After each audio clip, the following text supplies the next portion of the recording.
మనం తినే ఆహారంలో ప్రోటీన్ల సంఖ్య తగ్గుతున్న కారణంగా ఈ మధ్య తృణధాన్యాల వినియోగానికి జనం ఆసక్తి చూపుతున్నారు. అయితే వాటి ప్రాసెసింగ్ పెరగకపోవడం, ఉత్పత్తులు తయారు కాకపోవడం పెద్ద లోటనే చెప్పాలి.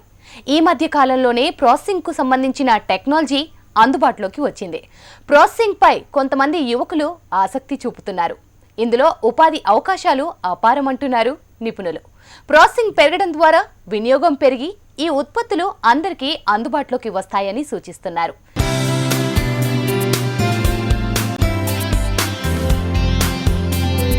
మనందరి మొట్టమొదటి ఆహారం తృణధాన్యాలు.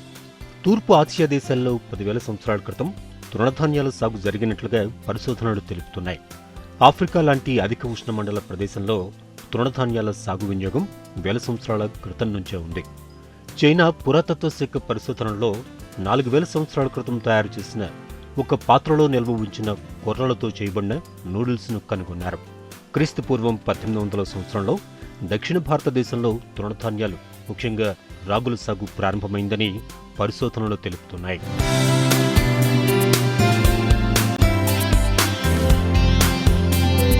అధిక వేడిని తట్టుకుని తక్కువ నీటిని తీసుకుని తక్కువ కాలంలో, అంటే 60 నుంచి 75 రోజుల్లో పంట కోతకొచ్చే వివిధ చిన్న పరిమాణంలో ఉండే ధాన్యం పంటనే తృణధాన్యాలుగా పిలుస్తారు.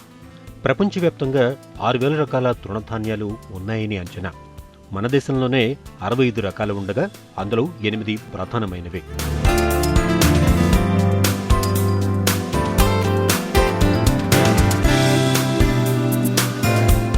రాగులు, జొన్నలు, కొర్రలు, వరిగలు, సజ్జలు, సామలు, అరికలు, ఊదలు. మన పాత తరాల వాళ్లందరూ తృణధాన్యాలను ఆహారంగా తీసుకునేవారు. దేశం మొత్తం సాగు విస్తీర్ణంలో తృణధాన్యాల పంటలు 1956లో 40% ఉండగా 2006 నాటికి 21% తగ్గిపోయాయి. కానీ ఇదే తరుణంలో గోధుమల సాగు రెండింతలు పెరగగా వరి పంట సాగు విస్తీర్ణం 77% పెరిగింది.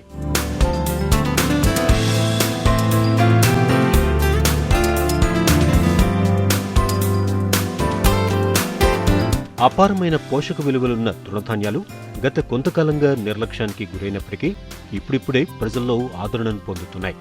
తృణధాన్యాలను ఎటువంటి నెలల్లో అయినా తక్కువ శ్రమతో పండించవచ్చు. తృణధాన్యాలను సాంప్రదాయ పద్ధతిలో అన్నం, సంగటి రూపంలో తీసుకోవడం అసాధ్యమైన విషయం. అందుకే నేటి తరం పిల్లలు, యువతను దృష్టిలో ఉంచుకొని ప్రస్తుత కాలానుగుణంగా ఆహార పదార్థాలను తయారు చేయాల్సిన ఆవశ్యకత ఏర్పడింది. అంతేకాకుండా కేంద్ర ప్రభుత్వం బడిపిల్లల మధ్యాహ్న భోజనంలో తృణధాన్యాల ఉత్పత్తులను అందించాలని రాష్ట్ర ప్రభుత్వాలకు సూచించింది. దీంతో తృణధాన్యాలతో పిల్లలకు ఇష్టమైన స్నాక్స్ను తయారు చేయడానికి అన్వేషణ ప్రారంభమైంది.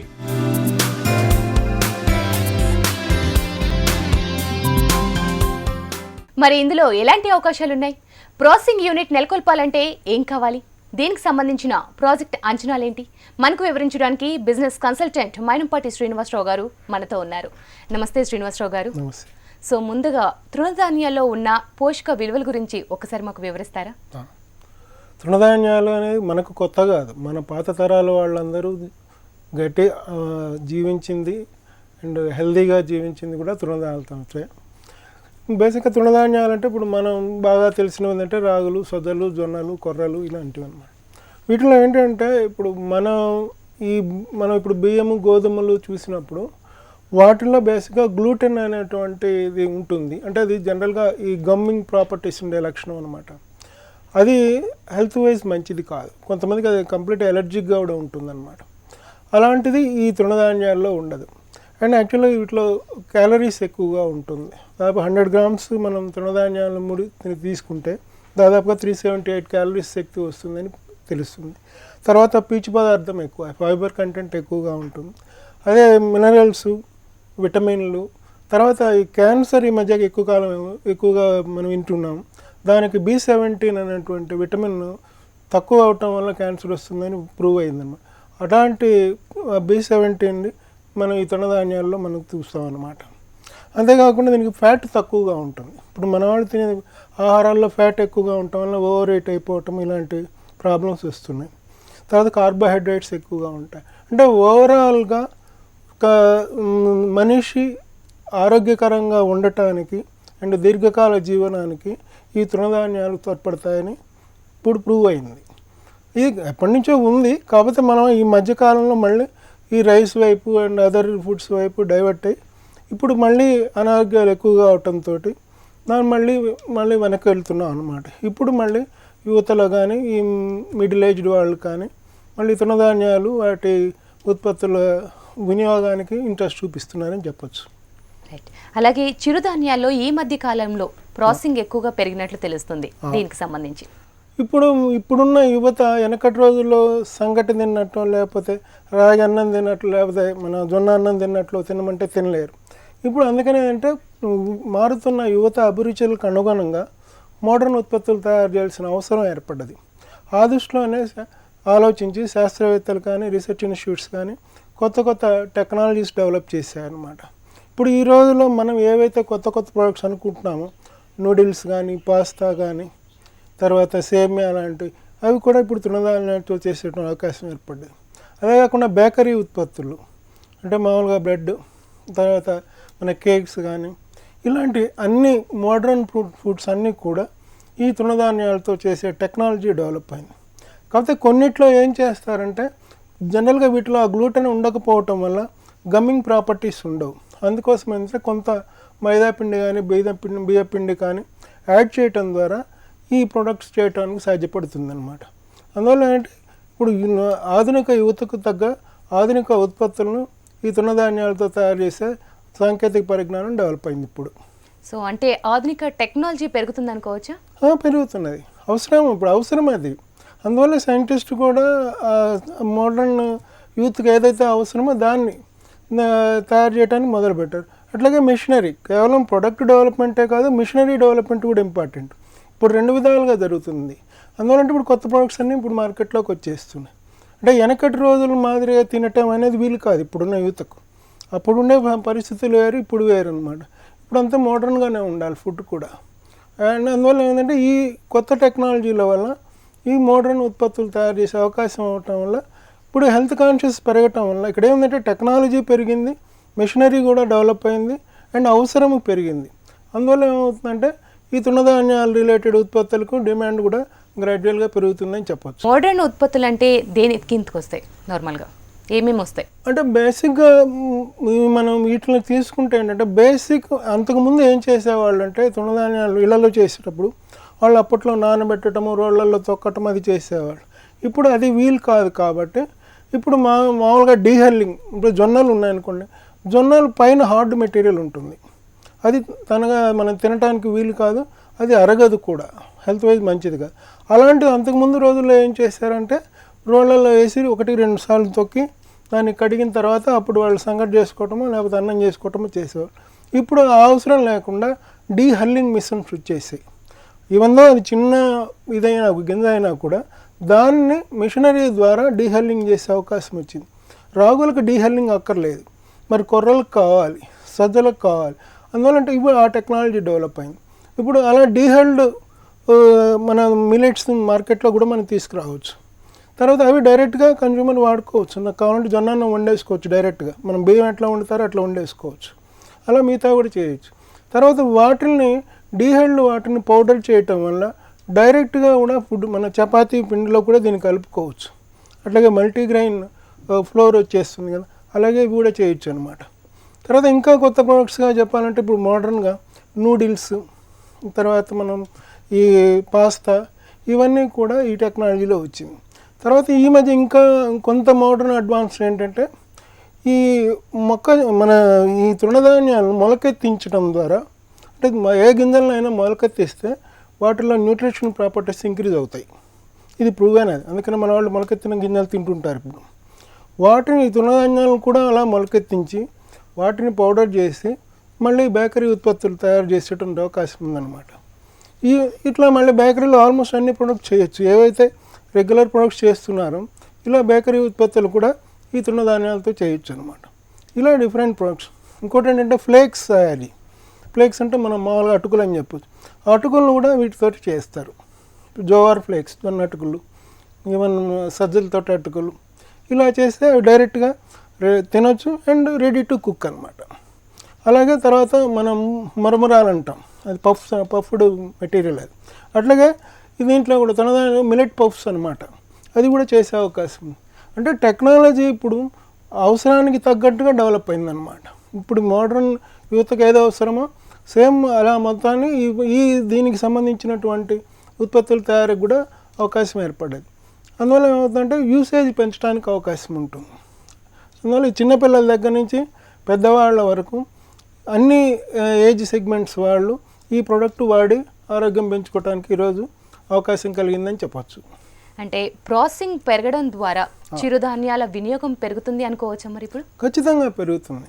ఒక విధంగా చెప్పాలంటే చిరుధాన్యాలు ఈ మధ్యకాలంలో మనం 1960s పోలిస్తే ఈ మధ్యకాలంలో చిరుధాన్యాల పంటలు తగ్గిపోయాయి. దానికి కారణాలు చాలా ఉన్నాయి. కాకపోతే ఏంటంటే ఇప్పుడు మనం డైరెక్ట్గా యూజ్ చేయడానికి టెక్నాలజీ డెవలప్ అవటం వల్ల, మెషినరీ డెవలప్ అవటం వల్ల కన్జ్యూమర్కి దగ్గరగా ప్రోడక్ట్ దొరుకుతుంది. అందువల్ల ఏమవుతుందంటే యూసేజ్ పెరిగే అవకాశం ఉంది. తద్వారా తృణధాన్యాలకు కూడా డిమాండ్ పెరిగి రైతులకు కూడా మంచి ఇన్కమ్ వచ్చే అవకాశం ఉందని చెప్పవచ్చు. సో చిరుధాన్యాల ద్వారా ఎలాంటి ఉత్పత్తులను తయారు చేసుకోవచ్చు మనం? అదే ఇంతకుముందు చెప్పినట్టుగా వీటిని బేసిక్గా మనం ఒక 4 రకాలుగా విభజించవచ్చు.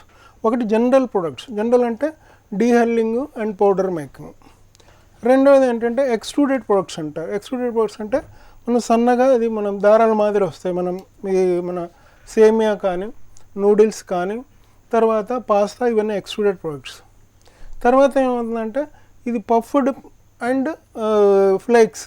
పఫ్డ్ ప్రొడక్ట్స్ అంటే జనరల్గా ఈ ఇది బియ్యంతో చేస్తేనేమో అది మురమురాలు అంటారు, వీటినేమో పఫ్డ్ జోవార్ ఇట్లా అంటారు. అట్లాగే జోవార్ ఫ్లేక్స్ ఇవన్నీ కూడా వచ్చిందనమాట. ఇవి కాకుండా మళ్ళీ కొత్త ప్రొడక్ట్స్ కూడా వచ్చాయి. ఇన్స్టెంట్ మిక్స్లు వచ్చాయి. ఇప్పుడు మన జొన్న దోశ పిండి, అట్లాగే మిగతా వాటితో కూడా అంటే డిఫరెంట్ ప్రొడక్ట్స్ని మిక్స్ చేసి, అట్లాగే రాగి ఇడ్లీ మిక్స్, జొన్న దోశ మిక్స్. అంటే ఇది జస్ట్ మనం డైల్యూట్ చేసుకొని మామూలుగా ఇడ్లీ చేసుకుని అయితే కుక్కర్లో పెట్టేసుకోవటం, దోశని పోసేసుకోవటం చేయొచ్చు అనమాట. అందుకంటే ఆల్మోస్ట్ అన్ని ఎగ్జిస్టింగ్ ప్రొడక్ట్స్ ఏవైతే ఉన్నాయో వాటికి ప్యారలల్గా ఈ ప్రొడక్ట్స్ కూడా మార్కెట్లోకి వచ్చే పరిస్థితి ఉంది ఈరోజు. సో మీరు ఇందాక పాస్తా అన్నారు ఎగ్జాంపుల్కి. సో మరి పాస్తా తయారీకి కావాల్సిన అసలు ముడి పదార్థాలు ఏంటి? బేసిక్గా పాస్తాకు కావాల్సింది అంటే ఈ మిల్లెట్స్ పౌడర్స్ కావాలి. జొన్న పౌడర్ కానీ, సజ్జ పౌడరు, ఈవెన్ రాగి పౌడర్ అనమాట. కాకపోతే ఏం చేస్తారంటే దీంట్లో ఒక 15-20% వరకు, ఎందుకంటే జనరల్గా వీటికి గమ్మింగ్ ప్రాపర్టీస్ ఉండదు కాబట్టి మైదా పిండి కానీ, గోధుమ పిండి కానీ కలుపుతారు. సో దాని తర్వాత కొన్ని సుగంధ ద్రవ్యాలు అంటే మనం వాము ఇట్లాంటివి యాడ్ చేస్తారు. ఆయిల్ కొంత కావాల్సి ఉంటుంది. దీనికి ప్రాసెస్ ఎట్లా ఉంటుందంటే వాటి ముందర బ్లెండర్లో మిక్స్ చేస్తారు డిఫరెంట్ రేషియోలో. తర్వాత దీనికి ఎక్స్ట్రూడెడ్ మిషన్ ఉంటుంది. అదేంటంటే సన్నటి మనం ఏదైతే మౌల్డ్ డై పెడతామో ఆ డైకి తగ్గట్టుగా ప్రొడక్ట్ వస్తుంది. అది పాస్తా కావచ్చు, ఆర్ నూడిల్స్ కావచ్చు, ఆర్ సేమియా కావచ్చు. తర్వాత దాన్ని డ్రై చేస్తారు. డ్రై చేయటం అంటే మామూలుగా చిన్న 25 kgs పర్ అవర్ యూనిట్ అయితే మనం డ్రైయర్ అక్కర్ లేకుండానే సన్ డ్రైయింగ్ చేసుకోవచ్చు హైజీన్గా చేస్తే. లేదా పెద్ద ప్లాంట్ అయితే ఈవెన్ డ్రైయర్స్ కూడా పెట్టుకుంటారు అనమాట. దానికి రా మెటీరియల్స్, మిషనరీ, బేసిక్ రిక్వైర్మెంట్ అవి ఉంటాయి అన్నమాట. సో మరి వీటికి మార్కెటింగ్ ఎలా ఉంటుంది? అంటే ఇవి యాక్చువల్గా ఇప్పుడిప్పుడే పాపులర్ అవుతున్న ప్రొడక్ట్స్ ఇవి మనం ఎలా సేమియా పాస్తా ఎట్లా మనం రెగ్యులర్ పాస్తా అంటే యాక్చువల్లీ పాస్తా అనేది ఇటాలియన్ ఫుడ్. అలాంటి ఫుడ్ని ఇప్పుడు మనం ట్రెడిషనల్ రా మెటీరియల్తో చేస్తున్నప్పుడు హెల్దీ ప్రోడక్ట్గానే మనం మార్కెట్లోకి తీసుకెళ్ళాలి. అంటే హెల్త్ కాన్షియస్ పబ్లిక్లో పెరుగుతున్నాయి. అందువల్ల వీటికి మంచి డిమాండ్ ఉంటుంది. అంటే అవేర్నెస్ క్రియేట్ చేయాలి. జస్ట్ కేవలం మనం ఏదో షాపులో పెట్టగానే కన్జ్యూమర్కి తెలిసే అవకాశం లేదు. ఇలాంటి ప్రోడక్ట్ ఒకటి మార్కెట్లోకి వచ్చింది, దీనివల్ల హెల్త్ బెనిఫిట్స్ ఉన్నాయనేది మనం ప్రమోట్ చేయాల్సిన అవసరం ఉంది. ఇక్కడ ఉంది కన్జ్యూమర్ రీచ్ అనేది ఇంపార్టెంట్ అనమాట. ఈవెన్ గవర్నమెంట్ అనుకోండి మామూలుగా ఈ ఫెయిర్ ప్రైస్ షాపుల ద్వారా ఇలాంటి ప్రొడక్ట్స్ కనుక మనం ఈవెన్ గ్రామాలకు కూడా చేర్చగలిగితే గ్రామీణ యువకులు కూడా దీన్ని వాడే అవకాశం ఉంటుందని చెప్పచ్చు. సో మరి దీనికి సంబంధించిన టెక్నాలజీ సమాచారం మనకి ఎక్కడ అందుబాటులో ఉంటుంది? అంటే మిషనరీ ప్రూవెన్, దీనికోసం ప్రత్యేకంగా టెక్నాలజిస్ట్ ఏం అవసరం లేదు. మీకు ఇన్స్టెంట్ మిక్స్లు ఇలాంటి వాటికి కావాలి కానీ ఈ పాస్తాకు అవసరం లేదు. మిషనరీ సప్లైరే వాళ్ళు మిషన్ ఎరెక్ట్ చేసి వాళ్ళు ట్రైనింగ్ ఇస్తారనమాట. Technology proven and machinery proven. So మరి ఈ మధ్య కాలంలో సంప్రదాయ ఫుడ్స్ కంటే ఎక్కువగా ఫారెన్ ఫుడ్స్ అంటే పాస్తాకి వినియోగం పెరుగుతుంది అంటారు, ఇది ఎంతవరకు కరెక్ట్? అంటే బేసిక్గా సిటీల్లో ఉన్నది అదే కదా ఈ రోజుల్లో. మీకు ఎక్కువగా పెద్ద పెద్ద సిటీస్లో ఈ చెప్తున్నా అంటే మనం ఈ ఫారిన్ ఈ సిస్టమ్ వచ్చిన తర్వాత, ఫారిన్ అవుట్లెట్స్ వచ్చిన తర్వాత వాటిని యూసేజ్ పెరిగింది. ఎప్పుడైతే వాటి వల్ల ఇతర సమస్యలు వస్తున్నాయి, ఒబెసిటీ లాంటివి ఆర్ ఏమన్నా అదర్, ఇప్పుడు వాటిలో బీపీలు పెరగటం బికాజ్ ఆఫ్ షుగర్, మన సాల్ట్ కంటెంట్ ఎక్కువ కావటం, వేరియస్ రీజన్స్. దానివల్ల ఏమవుతుందంటే పెరిగినా కూడా ఇలాంటి ప్రోడక్ట్ అవైలబిలిటీలో కనుక ఉంటే వీటిని వాడటం మొదలు పెడతారనమాట. పాస్తా తయారు చేయడానికి ఈ రంగంలోకి వచ్చేవారికి మీరు ఎటువంటి సూచనలు చేస్తారు? అంటే యాక్చువల్గా ఈ మిల్లెట్స్ మీద అవేర్నెస్ పెరుగుతున్నది, బేసిక్ థింగ్ అది. అండ్ ఎందుకంటే ప్రజల్లో ఆరోగ్యం పట్ల అవగాహన పెరుగుతున్నది. అందువల్ల ఏమవుతుందంటే ఈ పాస్తా లాంటి మోడర్న్ ఫుడ్ ఐటమ్ కనుక మార్కెట్లోకి తీసుకురాగలిగితే కన్జ్యూమర్ యాక్సెప్టెన్స్ ఉంటుందని చెప్పొచ్చు. అంటే ఫస్ట్లోనే విపరీతంగా సేల్స్ వచ్చేస్తాయని చెప్పాను కానీ, but awareness creation, product quality ఒకటి, and reasonable pricing, availability near to the customer, and ఈ అవేర్నెస్ క్రియేషన్ అని ఇట్లా బేసిక్ 4 థింగ్స్ ఉంటాయన్నమాట. అవి కనుక వీళ్ళు బ్యాలెన్స్డ్గా చేసుకోగలిగితే మంచి భవిష్యత్తు ఉండే ప్రోడక్ట్ అని చెప్పొచ్చు. సో మరి ప్రాజెక్ట్ అంచనాల్ని ఒక్కసారి బ్రీఫ్ చేయగలరా? దీనికి బేసిక్గా కావాల్సింది ఎక్స్ట్రూడర్ కావాలి. జనరల్గా ఏం చేస్తామంటే మనం కొత్తగా వచ్చే వాళ్ళను బిల్డింగ్ మీదను, ల్యాండ్ అండ్ బిల్డింగ్ మీద ఖర్చు పెట్టమని చెప్పము. ఇనిషియల్గా రెంటెడ్ ప్రెమిసెస్కి వెళ్ళమని చెప్తాము. దీనికి కావాల్సింది బేసిక్గా బ్లెండర్ కావాలి. అది దాదాపుగా ఒక 75,000 రూపాయలు ఉంటుంది అప్రాక్సిమేట్గా. తర్వాత దీనికి ఎక్స్ట్రూడర్ మిషన్ ఉంటుంది, అది ఒక 5 lakhs వరకు ఉంటుంది. తర్వాత డ్రయర్ అయితే చిన్న వాటికి 25 kg per hour కెపాసిటీకి అయితే డ్రయర్ అవసరం లేదు. ఒకవేళ పెద్ద సైజు కనుక వెళ్తే డ్రయర్ కావాల్సి ఉంటుంది. తర్వాత ప్యాకింగ్ మిషన్, ఇవి డ్రై అయిన తర్వాత పౌచ్ ప్యాకింగ్ చేయడానికి సింపుల్ మిషనే ఉంటుంది. అట్లా క్యాపిటల్ ఎక్స్పెండిచర్గా ఒక 8 lakhs నుంచి 10 lakhs వరకు ఉంటుంది. మిగతాది వర్కింగ్ క్యాపిటల్ కావాలి. వర్కింగ్ క్యాపిటల్ అనేది వీళ్ళ ప్రొడక్షన్ కెపాసిటీని బట్టి ఉంటుంది. అది 5 లక్షలైనా పర్లేదు, 10 లక్షలైనా పర్లేదు. అంటే ఒక దాదాపుగా 15-20 లక్షల్లో ఈ ప్రాజెక్టు మొదలుపెట్టే అవకాశం ఉంది. రైట్. మరి ఈ రంగంలోకి వచ్చే వారికి ప్రభుత్వం తరపు నుంచి కానివ్వండి, పరిశోధన సంస్థ తరపు నుంచి కానివ్వండి, ఎటువంటి సహకారం అందుబాటులో ఉంటుందంటారా? ప్రభుత్వం నుంచి ప్రోత్సాహకాలు దొరుకుతాయి. ఇవి మామూలుగా ఫుడ్ ప్రాసెసింగ్ కిందకి వస్తుంది. ఇది దీనికి మామూలుగా క్యాపిటల్ ఎక్స్పెండిచర్ మీద, అంటే మామూలుగా ఇక బిల్డింగ్ ఎటు వీళ్ళు కట్టలేదు కాబట్టి మిషనరీ కాస్ట్ మీద 25% సబ్సిడీ ఉంటుంది. అండ్ ఇంట్రెస్ట్ సబ్వెన్షన్ అని ఒక 9% రిటర్న్ చేస్తారు. తర్వాత power subsidy 1 rupee per unit ఉంటుంది. తర్వాత no income tax on profits for 5 years, ఎందుకంటే ఫుడ్ ప్రాసెసింగ్ కింద తీసుకున్నాం కాబట్టి 6th year నుంచి కూడా 25% ట్యాక్స్ ఎగ్జంప్షన్ ఉంటుందన్నమాట. ఇక రీసెర్చ్ ఇన్స్టిట్యూట్స్ ఏంటంటే వీళ్ళకి ఏ ప్రొడక్ట్స్ కావాలో కొన్ని రీసెర్చ్ ఇన్స్టిట్యూట్స్ ఆల్రెడీ డెవలప్ చేస్తున్నాయి. CFTRI కానీ, DFRL కానీ, ఈవెన్ మిల్లెట్స్ ఆర్గనైజేషన్స్ కూడా అవన్నీ డెవలప్ చేస్తున్నాయి. వీళ్ళు ప్రోడక్ట్ డిసైడ్ చేసుకుంటే దానికి అవసరమైతే టెక్నాలజీ ట్రాన్స్ఫర్ కూడా వాళ్ళు చేయడానికి రెడీగా ఉన్నారు. అందువల్ల అంటే ఇంప్లిమెంటేషన్లో ఎవరికి ఎలాంటి సమస్య వచ్చే అవకాశం లేదు. వీళ్ళు మానసికంగా ప్రిపేర్ అవ్వాలి అండ్ ఇన్వెస్ట్మెంట్ తెచ్చుకోగలిగే శక్తి వీళ్ళకు ఉండాలి. దాన్ని మార్కెట్లోకి వెళ్ళగలమని కాన్ఫిడెన్స్ ఉంటే ఎవరైనా దీన్ని మొదలు పెట్టచ్చు అని చెప్పచ్చు. సో ఇలాంటి యూనిట్లు తెలుగు రాష్ట్రాల్లో ఎక్కడైనా ఉన్నాయా? దీనికి సంబంధించి వాళ్ళు ఎలా రాణిస్తున్నారు? సక్సెస్ రేట్ ఏ విధంగా ఉంది? తెలుగు రాష్ట్రాల్లో ఉన్నాయి, హైదరాబాద్లోనే ఉన్నాయి, 1-2 యూనిట్స్ ఉన్నాయి. అవి బాగానే ఉన్నాయి. అంటే ఇప్పుడు యాక్చువల్గా వాళ్ళ రీచ్ అనేది ఇంపార్టెంట్. ఎక్కువ సూపర్ మార్కెట్స్ అట్లా హై ఎండ్లో పోతున్నాయి. మీకు ఎక్కువగా ఇంకా లోయర్ లెవెల్కి వాళ్ళు రాలేదు. ఎందుకంటే వాళ్ళ అవుట్పుట్ వాళ్ళు ఎక్కడైతే హై లెవెల్ పాయింట్స్ ఏదో ప్రీమియం సెగ్మెంట్స్లో సేల్ చేస్తున్నారో అది బాగానే చేస్తున్నారు. అండ్ అట్లా అని చెప్పి సమస్యలు ఉండవని కాదు కానీ, బట్ సరైన కృషి చేస్తే వీళ్ళు మార్కెట్లోకి తీసుకెళ్ళి సక్సెస్ చేసుకునే అవకాశం ఉంటుంది. సో ఈ రంగంలో ఉండే మేజర్ డ్రాబ్యాక్స్ ఏంటి? ఇక్కడ డ్రాబ్యాక్స్ వైజ్ చెప్పాలంటే మీకు technology proven, machinery proven and market is there. వీళ్ళకు ఉండేటువంటి కాన్ఫిడెన్స్ లెవెల్, వీళ్ళ అప్రోచే ఇంపార్టెంట్. ఇక్కడ ఇంకా అదర్ డ్రాబ్యాక్స్ ఏమి ఉండదు. ఎప్పుడైతే ప్రాబ్లం వస్తుందంటే, ఎప్పుడైతే అమ్ముకోలేకపోతేనే అప్పుడే ప్రాబ్లం వస్తుంది. అమ్ముకోలేకపోయామంటే మార్కెట్లో సరిగ్గా మనం ప్రజెంట్ చేయలేదని అర్థం. అది అందువలంటే ఇప్పుడు అదర్ థింగ్స్ వైజ్ వీళ్ళకి ప్రాబ్లమ్స్ ఏమి లేవు. వీళ్ళల్లో ఉండే యాటిట్యూడ్ని బట్టే సక్సెస్ ఉంటుంది. అదంటే మార్కెట్ భవిష్యత్తు ఉంటుందండి.